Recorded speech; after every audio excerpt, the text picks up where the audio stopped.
बच्चों, चलिए स्टार्ट करते हैं exercise 11.2 question number 12। Question number 12 में हमें क्या करना है, find the value of P so that the lines, ये हमें लाइंस गिवन है, this and this are at right angles. ये इक्वेशन हमें गिवन है, ठीक है ना। कौन सी फॉर्म है, कार्टेशियन फॉर्म में है, ठीक। तो हमें यह क्या कहा है, इंपॉर्टेंट क्वेश्चन है, पी की वैल्यू फाइंड आउट करो कि कौन सी पी की वैल्यू ये लाइन और इस लाइन पे क्या हो, परपेंडिकुलर हो, मतलब एंगल पे हो, क्या हो, एंगल पे हो। तो इस कैसे करेंगे, देखो यहाँ समझो, हमें कौन सी फॉर्म दे रखी है, कार्टेशियन फॉर्म दे रखी है। कौन सी फॉर्म है, कार्टेशियन फॉर्म है। इसे स्टैंडर्ड फॉर्म से देख लो आप कि क्या मैच हो रही है, x minus x1 upon A equal y minus y1 upon B equal z minus z1 upon C. क्या ये बताओ, ये इक्वेशन इसके मैच हो रही है? देखो आप खुद नहीं हो रही, थोड़ा हमें मॉडिफिकेशन करना पड़ेगा, है ना।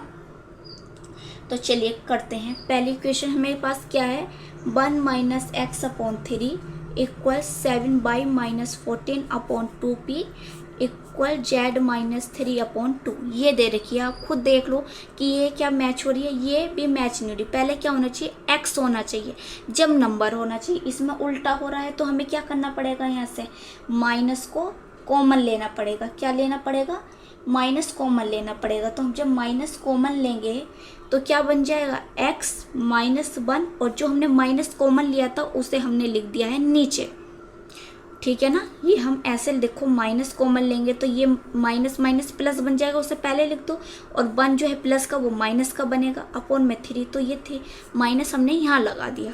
क्लियर हुई बात। अब यहाँ क्या करना है, हमें यहाँ क्या कॉमन लेना पड़ेगा, जल्दी से बताओ। 7 कॉमन लेना पड़ेगा, तो यहाँ y बचेगा और माइनस के 2 आ जाएगा, अपॉन में क्या है, 2p है। ये तो देखो सही है, z माइनस z1 है, तो ये 3 है, तो ये तो हमें सही दे रखा है, तो इसे हमें करने की कोई ज़रूरत नहीं है सॉल्व। तो ये क्या है, x minus 1 upon minus 3 equal y minus 2 upon 2p, इसके अपॉन में आ जाएगा 7, ठीक है ना। किसके अपॉन में आएगा, 2p के, इसके अपॉन में आएगा, कोई मल्टीप्लाई में डिवाइड में आएगा, इक्वल z माइनस 3 अपॉन 2। ये तो आपने सॉल्व कर ली है, बताओ इतना आपने ये सॉल्व कर लिया, तो ये आपने निकाल ली यहाँ से, ठीक। अब दूसरी इक्वेशन पर आ जाते हैं। दूसरी इक्वेशन है हमारे पास 7 minus 7x upon 3p equal y minus 5 upon 1 equal z 6 minus z upon 5। तो यहाँ देखो, यहाँ भी गड़बड़ हो रही है, तो आपको क्या करना पड़ेगा, यहाँ देखो 7 तो कॉमन लेना ही पड़ेगा, 7 के साथ साथ माइनस भी कॉमन लेना पड़ेगा, जब भी तो x यहाँ आ पाएगा। जब तो आप माइनस भी कॉमन लोगे 7 के साथ साथ, तो x यहाँ आ गया, और ये क्या बन गया, माइनस का 1 बन गया। देखो कैसे हुआ है ये, जब आपने 7 कॉमन लो, चलो पहले आप 7 कॉमन लो, क्या बचेगा, 1 माइनस एक्स, ये बचेगा। पर हमें x इधर चाहिए, तो आपको माइनस कॉमन लेना पड़ेगा, तो ये माइनस माइनस प्लस होगा, तो प्लस वाले को आप पहले लिखोगे और माइनस वाले को आप बाद में लिखोगे, कि तो ये प्लस है तो ये माइनस बन जाएगा। उल्टा होता है ना, जो माइनस होता है वो प्लस बन जाता है, जो प्लस है वो माइनस हो जाता है। तो ऐसे हमने ये कॉमन लिया, अपॉन 3p इक्वल, ये तो देखो सही है, y माइनस 5 अपॉन 1।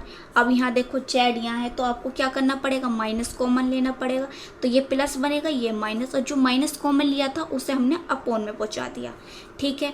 तो x माइनस 1 ये किस में, मल्टीप्लाई में है, तो ये किस में आ जाएगा, यहाँ डिवाइड में आ जाएगा, 3p upon 7 equal y minus 5 upon 1 equal z minus 6 upon minus 5।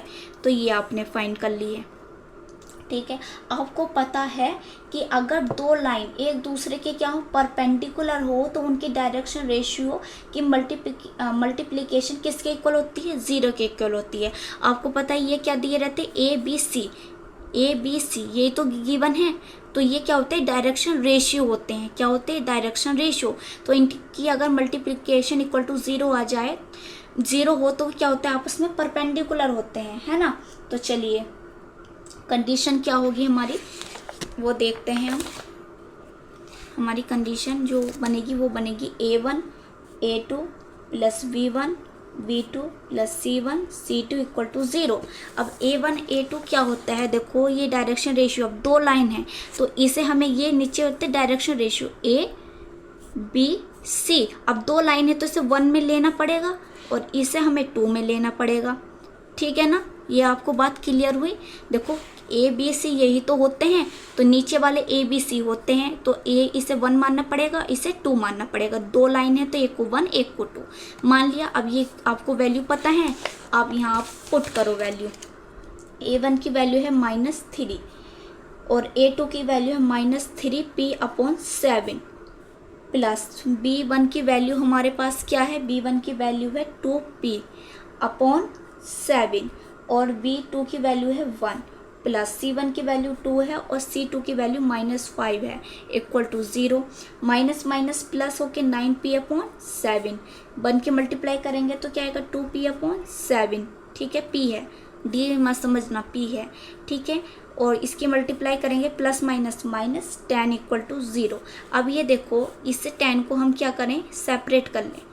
इसे हमने क्या कर लिया है, सेपरेट कर लिया है। इधर ये माइनस में इधर प्लस में आ गया। अब एलसीएम लो आप, यहाँ 7 लोगे, यहाँ क्या आएगा 9p + 2p इक्वल टू 10। अब इन दोनों को आप ऐड करो, क्या आएगा 9 में 2 ऐड करेंगे तो क्या आएगा 11p/7 इक्वल टू 10। ये इधर किस में है, डिवाइड में, इधर आएगा मल्टीप्लाई में, तो ये ऐसे ही तो मल्टीप्लाई में लिखा जाएगा। देखो तो यहाँ बनेगा 70 और यहाँ p की वैल्यू फाइंड करनी है, तो ये 11 किस में है, मल्टीप्लाई में है, तो इधर किस में आएगा, डिवाइड में। तो ये हमारा क्या आ गई, p की वैल्यू आ गई। दिस इज आंसर, है ना, ये तो आंसर निकल के आ गया हमारा। p की वैल्यू तो फाइंड करनी थी। वीडियो को लाइक करो, शेयर करो, प्लीज़ चैनल को सब्सक्राइब करो, आप भी सपोर्ट करो चैनल को ग्रो करने में।